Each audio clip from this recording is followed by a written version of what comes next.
The current process to decide on a heat pump is long and confusing. Will we ever have a one-stop shop? Financing, subsidies, house assessment, any needed insulation and new windows, decision on type of heat pump, etc., all at a one inclusive price.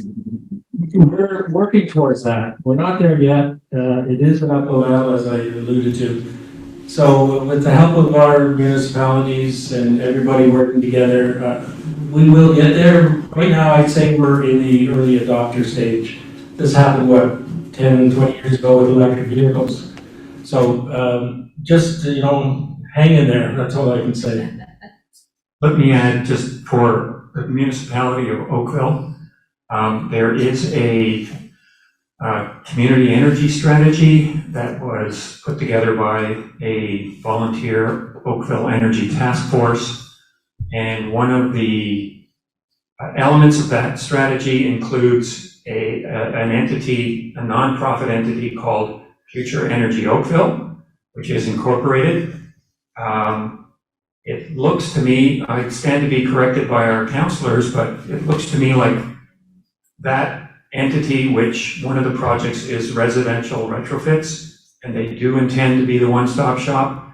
It looks like it won't be in operation for 2 years or a bit more. So that, it doesn't help anyone who's looking for a heat pump now, but it's on the way.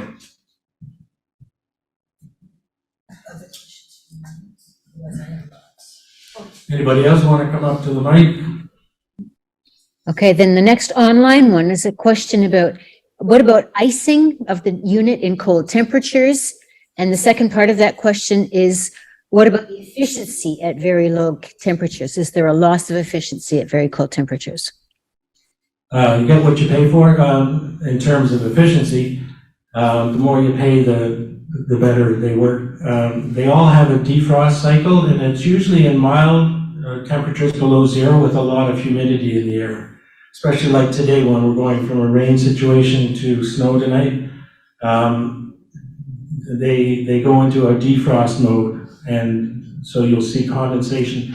And that's part of a concern with where you install it. You want to make sure it's not on a walkway that's going to have water falling on it and freezing, causing a safety hazard. So they are designed to accommodate that issue. Okay, I'll keep going. There's lots on the line. Okay. Perfect. Does this work? I think it does. Hi, I'm Dave Thomas. Thank you for a really excellent presentation, both of you. Really enjoyed it. One of the things that we know about gas furnaces is they wear out and you gotta replace them. But you didn't talk about the life of a heat pump, so can you address that, please? Yeah, I guess, am I still on? Sorry. Yeah, it's comparable technology in terms of lifetime. And again, one of the jobs I did, the furnace was 28 years old, but he was fanatical about maintenance and changing his filters. So it's the same with heat pumps. Again, mine's 12 years old. I just had it checked, and it's in terrific shape. How long it'll last, I don't know, but we normally assume about a 15-year average. So again, it's related to maintenance. And the exposure, sometimes you can have a unit that's just not as sheltered. Luckily mine is on the side of the house under a big overhang, and it doesn't get too much like wind or other issues. Actually, I have a question before we move on. You've talked about using a hybrid device with the furnace, but what about with your existing air conditioner? The heat pump is 2-in-1. It's a heater and an air conditioner. So yeah. You've already got one. But I don't think I mentioned it, but there is a market for used air conditioners for climate deniers. So you can probably make some money on that. Or I had one customer put in he moved in 2 years ago, and the furnace died in the middle of winter, so he had no time to put in a new furnace and air conditioner. 2 years later, he put in a full heat pump. So he donated the new furnace and air conditioner to Habitat for Humanity. So, I mean, it's still producing carbon, but in a good way, if you can call it that, so. Can you get a tax receipt? Yeah, it gets a charitable tax receipt. You know, this issue of, you know, I think Enbridge is the enemy, and I say, you know, you've heard that term, I think it was from The Godfather. Keep your friends close, but your enemies closer. So I'm willing to work with Enbridge, and I think they are seeing the light at the end of the tunnel. They are going into renewable energy. They've got solar farms out in Alberta, and you know, they want to keep those pipes in the ground to start filling our houses with hydrogen, you know, in the future, or renewable natural gas. So I think we can all work together through a transition period and don't try to just go cold turkey. So we would open now for any questions to any of the panelists and to Jim Fielders. So we're ready for more questions from the audience or from the online participants. Art, just curious on your system, do you have any kind of air exchange in your house with your unit? Yes, so I have an energy recovery ventilation system. So just like Jim, we are bringing fresh air into the house 24/7. And it's an air-to-air heat exchanger, so the stale air going out is heating the air coming in. And we also happen to have a poor man's geothermal, where we have a ground loop underneath the basement slab that provides cool air to water exchange, so cooling down in the summer and warming up in the winter. It's kind of a free heating and free cooling for the pump that pumps the fluid through the ground loop takes 7 watts of electricity, so it's almost free. So we have some more online questions? Yes, we do. So the next question is, can you give a comment on working with wood-burning stove or electric baseboard heaters as supplements compared to a gas furnace supplement? Jim, do you want to take that? Yes, I was talking to Hart just before we started about, there's an outfit called Electrify Now in Oregon, and they had a webinar just before Christmas. And one of the guest speakers was a woman from the state of Maine. And they said they've done 21,000 heat pump installations in the last 3 years through COVID. But the funny thing was, they said nobody needed to have this backup heat. Why? Because everyone in Maine has a wood stove. So you should have some kind of backup, whether it's a wood stove or even a gas fireplace or some other source. And actually, a supplementary question to that is, what about if you have hot water radiators? You should repeat the question. Yeah, hot water radiator. What if you have hot water radiators? That can be, you know, it's be considered the same as electric baseboards. You should leave them in as an emergency backup. The example I gave of the house across the street ripped out the hot water rads because he lost his boiler. But if you've got a functioning system, keep it, and it's going to last even longer because it doesn't have as much wear and tear. Let me just add too, for our house, we have a 10-year-old system that operates to around minus 15, and when it gets, you know, the 3, 4, or 5 days, it might get colder than that. We have electric baseboards that were installed as part of the house construction. So on rare occasions, we use those.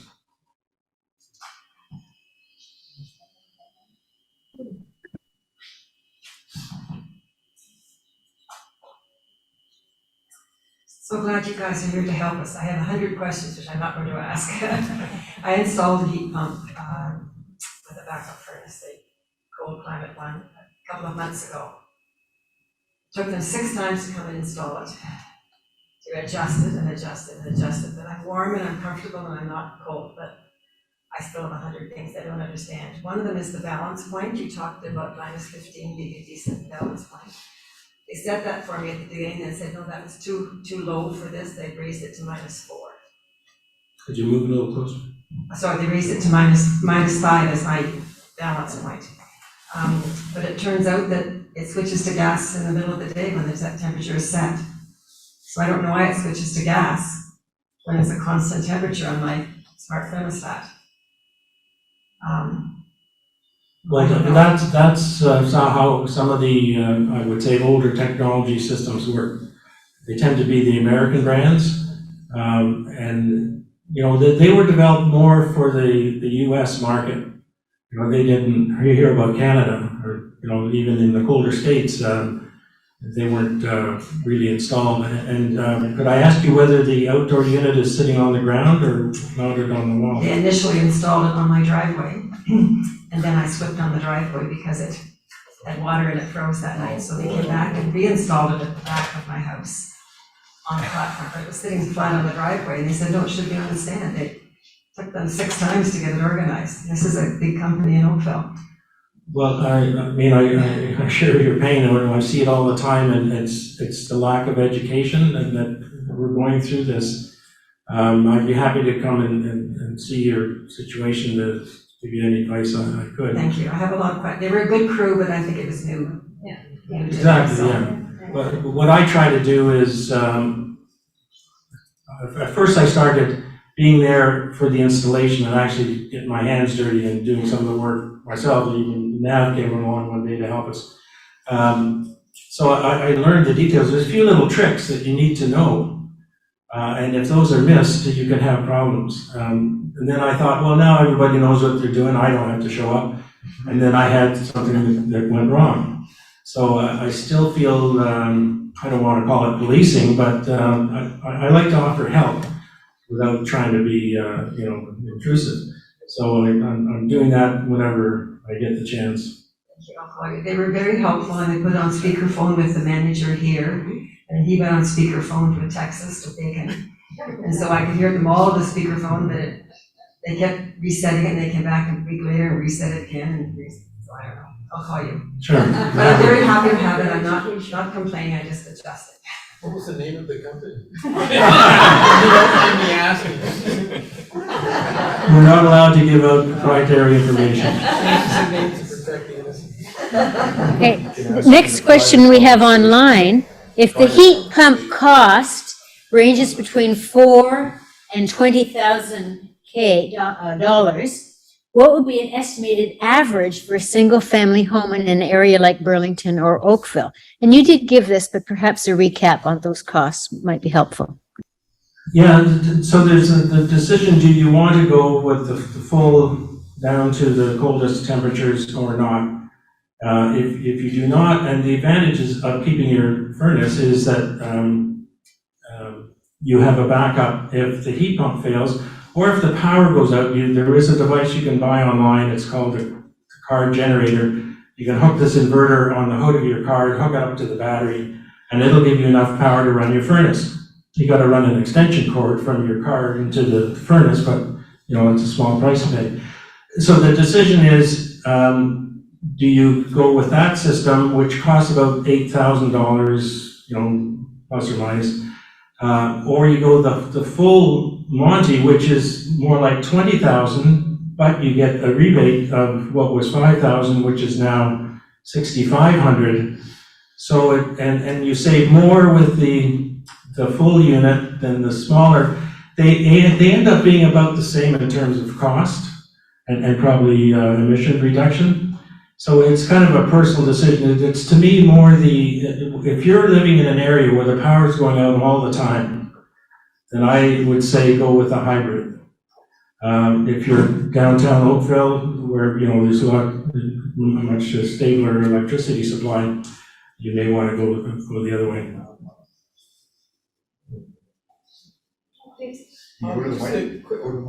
I think I can talk. They won't hear you online. Sure, okay, just a quick question, Jim. I thought I heard you say that the mid-climate heat pumps were no longer being sold, or, was that, could you? No, the mid-efficiency gas furnace, Oh, they have been banned. but the mid-efficiency heat pumps are still. Yeah, with minus and it 15. sounds like what this lady has got is one of those. Okay. Another question, if I may. Now, when you do an audit, do you like show the benefits that you would get if you actually install the heat pump and? Yes. That's part of your audit? So part of the audit is we come in and we do tell you what upgrades it is, and then we send you a report. Within that report, you will see how much each upgrade is going to save you, what gigajoules of energy. And also based on that, what we also do is a sort of cost benefit analysis. Okay, we'll say, okay, putting insulation in your attic is going to cost you maybe $1,500. And you get, right now, after they upgraded it, you get $2,300 of rebate. Imagine that. 2,300. 2,300, 2,350 or something. You're making money. It used to be like $1,000. Most houses, I'd say, get about $800. But look at the return on your investment. You put in $1,500 to $2,000, you get $800 in rebate, and the energy savings on top of that. Plus, if your house is well insulated, it also helps with the sizing of whether it's your furnace or heat pump. So if your house is well insulated, I'm sure, not here to testify to that, is you can go for a smaller unit. And so we send you a detailed report, and we also help you with, we do all the rebate work, the paperwork and everything, we handle that. That was my third question, like how do you apply for rebates? We do, the energy advising company, so whosoever is licensed, whether it's with, if you're with Natural Resources Canada, right now we're working with Enbridge. Thank God they streamlined it. It used to be a nightmare until 2 weeks ago. But they just streamlined it, so hopefully it'll go much more smoothly. But I think it's a great program. Do look it up on the Enbridge website, Enbridge Home Rebates. Thank you very much. You've been very helpful. And sorry, let me just remind people that, I don't know if it's already been done online, but we're gonna send a link to a heat pump resources sheet. So the online audience will have access to it, and our in-person audience, we have a QR code on the wall or on the table here. You can scan with your smartphone, and it's gonna give you several dozen or more references, videos, websites, even an energy efficiency textbook for free. So lots of resources, including links to the rebate programs. Chris?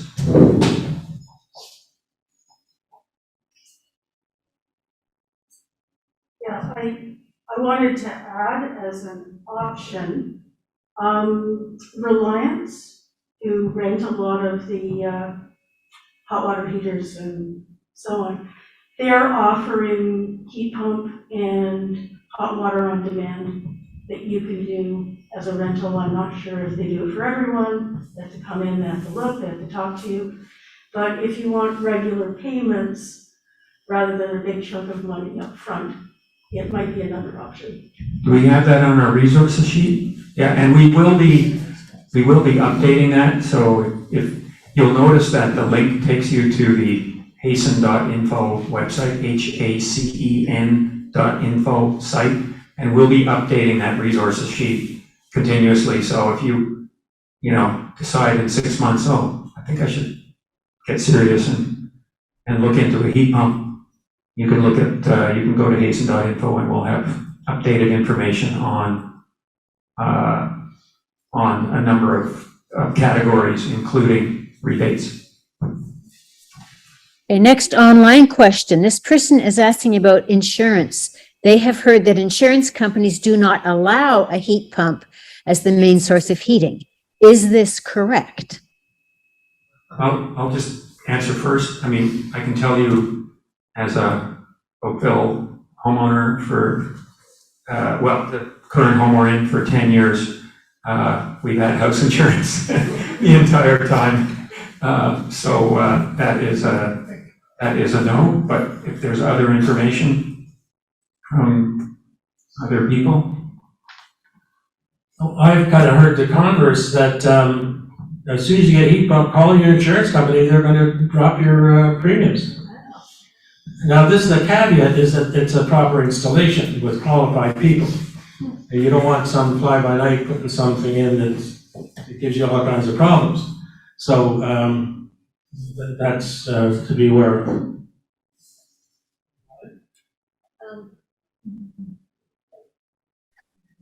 I don't think we can answer this question, but several people are asking, so perhaps there's a way for them to get private information on preferred manufacturers. I'm not sure that we want to do this, but maybe the way to address that would be to get the contact information from you folks so they can work with you one-on-one. Would you be prepared to release your contact information, or is that on the resource sheet?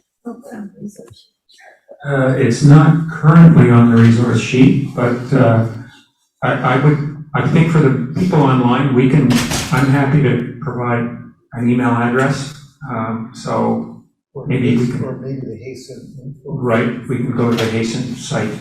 What I've been doing, and again, you work with who you know, and you can't work with everybody, but George has contacted the biggest distributor of heat pumps in Ontario and got a list of the 25 approved heat pump installers. Now that's their product line. Now there are countless other product lines that we just haven't got around to yet, but we're happy to give you the first 25.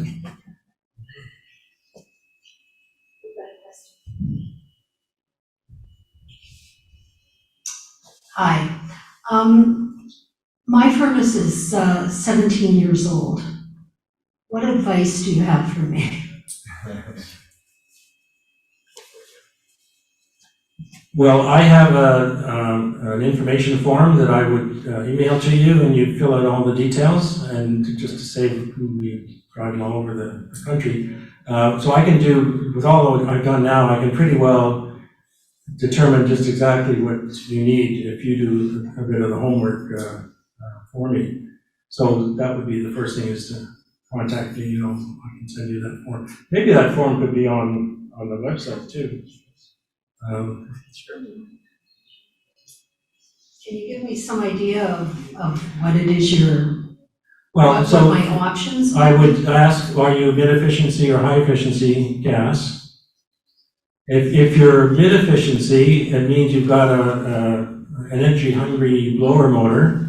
So if you go to a hybrid, you may want to change the blower motor to what's called an ECM motor. So it's a variable speed. It only uses a quarter of the electricity. Like a gas furnace just doesn't burn gas; it burns electricity to operate it. So that's one thing you would look at first. And then issues like, do you have a cold room somewhere, or do you want to improve other things? And maybe the way to do that is to have an audit done to see if you should put in insulation. But I always say, before you spend anything, talk to me and I'll give you a few options, and then you can determine it. It's customer specific. Everybody's different lifestyles, and so you have to make the final decision. But I can give you the options. Thank you. Well, we have one final comment here that I just want to share with everyone. Where did it go? Can we lobby for building code change so that any replaced air conditioner or furnace must be a heat pump? So we'll just leave that thought. Let me just give a short reply. I mean, yes, we can and we should lobby. The building code in the European Union is called a near zero energy building code. It's in effect now has been for a year. There is absolutely no reason that we couldn't have the same building code. We won't have a building code anywhere near that for at least another 10 years because of our lack of political will and influenced by the building industry over our governments. So, yeah, there's no excuse for it.